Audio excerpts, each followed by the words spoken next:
Yo guys, welcome to the Chris Henry Show. I'm your host Chris Henry. Shukran sana for the support that you've given me in the previous video. Na subscribers, keep on subscribing, keep on sharing. Today I have a guest, atajiintroduce mwenyewe. Ni aje bro? Poa sana. Uko fiti? Kabisa. Karibu kwa show. Okay, thank you. So it would be good utuambie wewe ni nani kwanza. Okay, my name is Collins, mostly known as Spikes the model. Used to be a model, that's where the name came from. Yeah. And now I'm an event planner, casting agent, an actor, director, and a creative content creator. So that's what you literally do. Yeah, that's what pays my bills. So when did you start doing what you're doing right now? The industry is so wide, so whenever you talk about modeling, it's not just the way people envision modeling as, you know, like that tall, skinny person who needs to catwalk. No, modeling is very wide, and it involves a lot of acting. So I got casted from my first event on 2010. Yeah, that's how I got into the industry, and it was fun. It was actually John Kaveke, the Kenyan designer who first showcased Ankara on New York and Paris Fashion Week. Yeah. Yeah. So what made you pursue that line of work? The inspiration from the casting, like if we were talking in high school or when I was a kid, if I would be doing this, I'm sure I would have never thought. But I just found myself in this industry, and yeah, I just got scouted from the streets, and that's how I started. Yeah. So far in the line of duty that you are in, what achievements have you gotten from it? Okay, I look at achievements as just part of my previous job experiences, and I would say like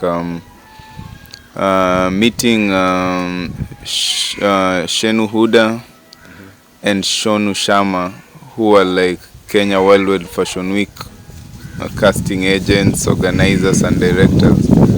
It was just amazing, an honor, like just starting it off like that.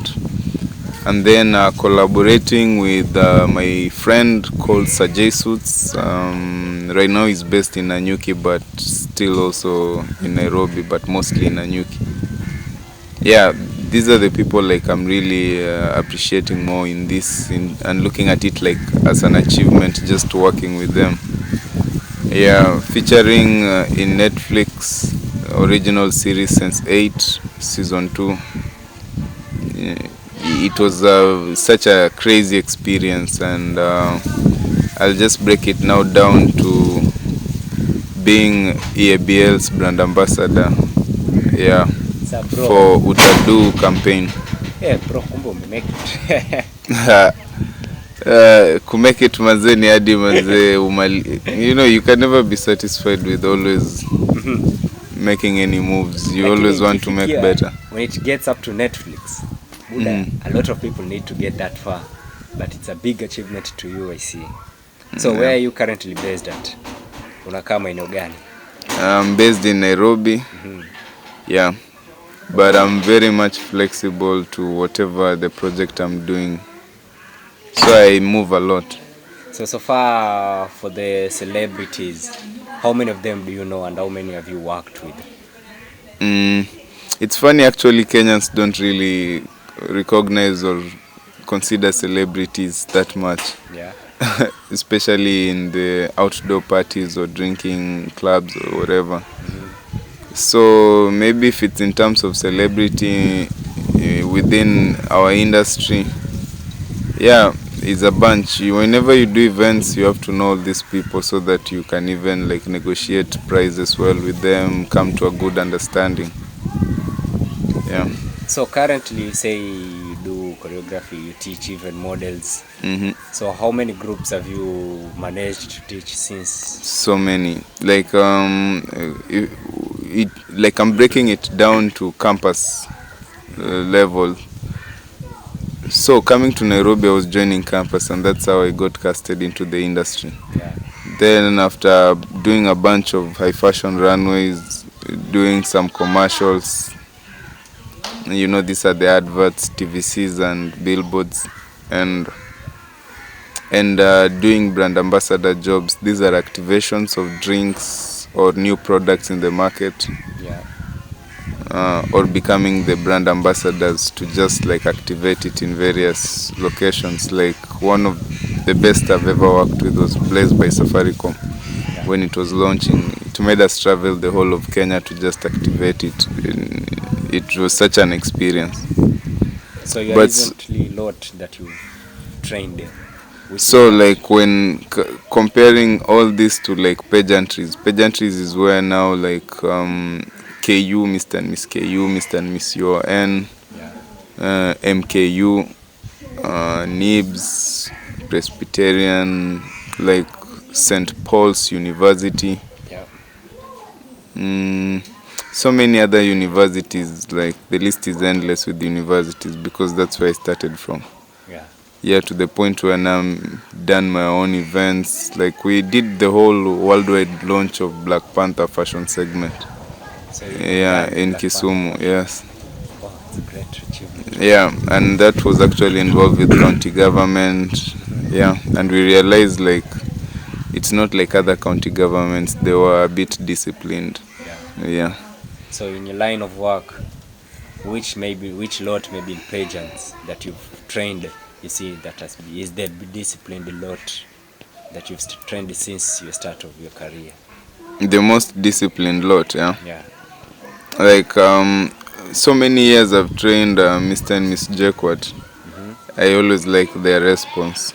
Like I've trained them for 4 years, and I like their general effort and willingness to learn, and how the school like has also invested in such pageants. Yeah. Mr. and Miss Yosayu too, it's a very good one. There's a problem with UN, like the students would get so rowdy to the point even like they haven't done the pageant in the past like 3 or 4 years or 5. Yeah.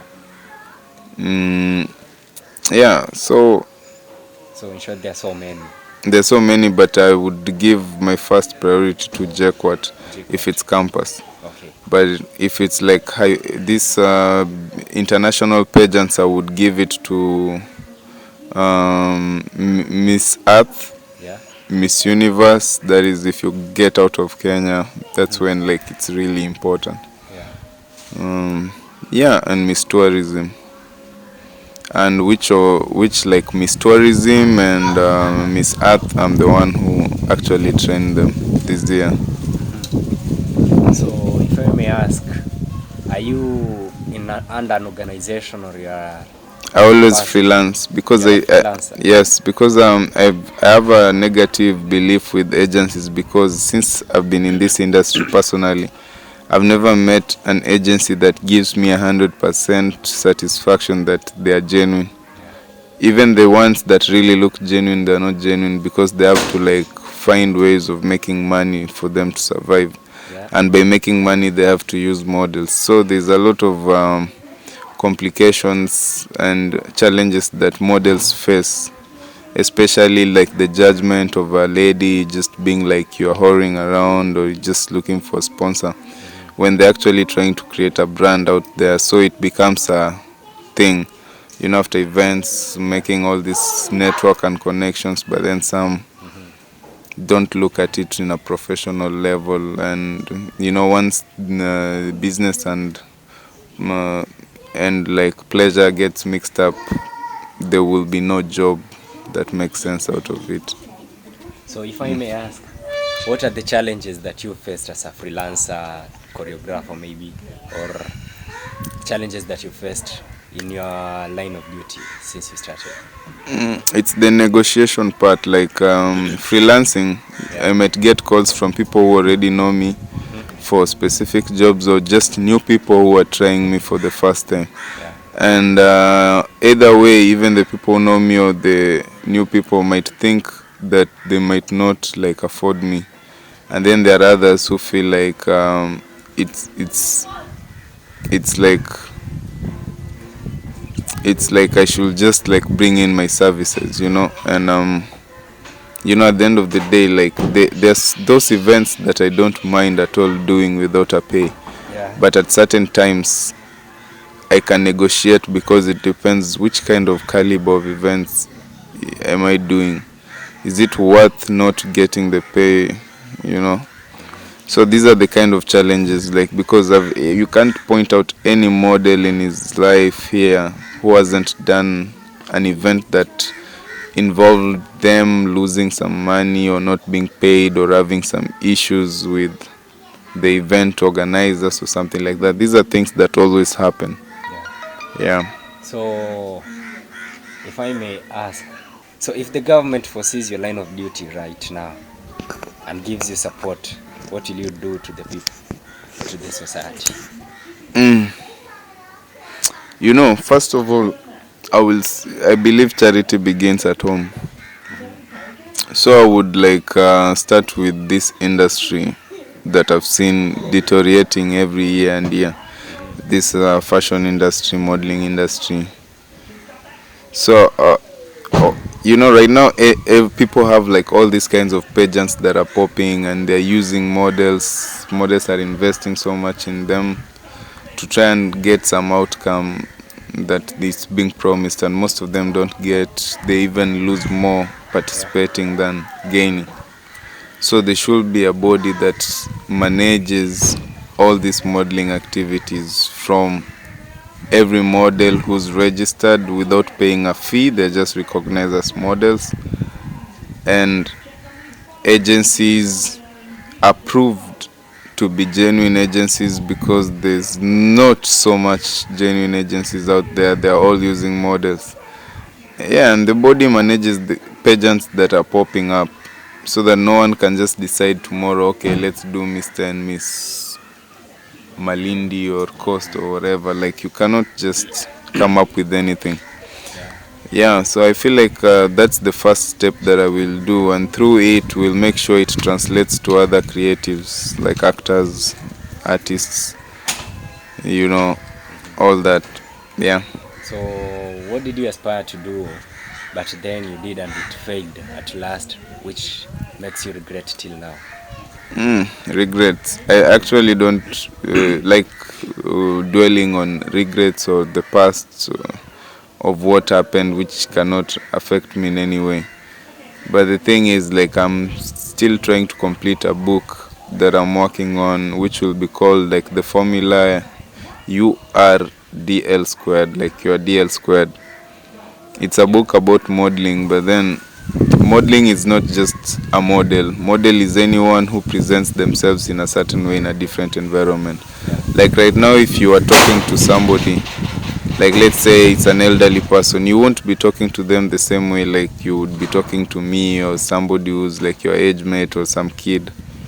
You'll be talking different to them.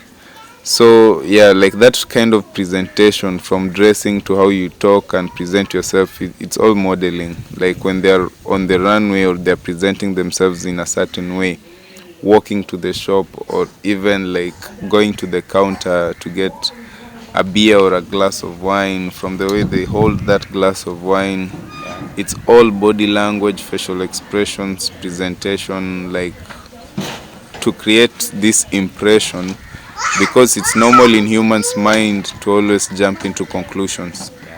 Yeah. And whenever anyone, like let's say I just came in here and then everyone is looking at me, they'll be wondering, who is this person? Like they'll start thinking or jumping into certain conclusions. Yeah, and that's why the first impression needs to be presented in a certain way, dictated by the environment, you know, and what you need to sell. Yeah. So which has been the happiest moment of your career journey that you won't regret? I think it's working with Sensei, meeting Lana Wachowski, who's like the directors for the legendary Matrix. Stunt directors who also like did Matrix were the ones who are dealing with us like for rehearsals. That was like a crazy experience. Seeing how those shots were being taken in an international level, like, was crazy. Checking on your bio, I saw a profile picture of you A poster of you with Pascal Tukodi. Have you ever done work with him?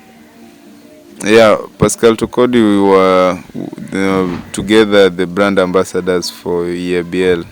Yeah. Yeah, we did the advert, and from the advert we became the brand ambassadors, and it was one of the craziest experiences like I've ever had in this industry. So what is an advice that you give to the youth man outside there who is also in the path of line that you're into? I would always advise the youth to always like find means of sustaining themselves so that they don't become dependent on anyone, because that is how they will start making money and be able to like sustain themselves and maybe help their families who are aging or the young who are coming up. So the youth should always like find when they still have that energy to always get themselves employed, or finding, I don't even say employed, but I would rather like you find ways that you can make sustainable money, either through your art, through your creativity, or employment if it satisfies you. Yeah. So would you mind giving out your social media handles for people to easily get you? Okay, so in Facebook you can find me as Collins Angwenyi Mayaka. In brackets it's written Spikes the Model. Page is Spikes the Model.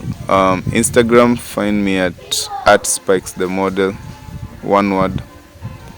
Yeah, and Twitter is at Spikes there. Yeah. So thank you, Spikes the Model. It has been a wonderful moment having a conversation with you. Thanks for having me. It's a pleasure to feature in your channel. Yeah, it will be wise if you tell them to subscribe to my channel. Please subscribe to this channel. It's really amazing, and a lot of people it's getting new traction. Yeah, because you can't expect who your next interviewee will be. So it's really nice. You should. Wasem subscribe only. There's a red button down and then andiko subscribe. Subscribe to Chris Henry TV show and you will get the best of the best. Shukran sana Spikes the Model. We'll meet next time, man. It's a pleasure. Fiti man.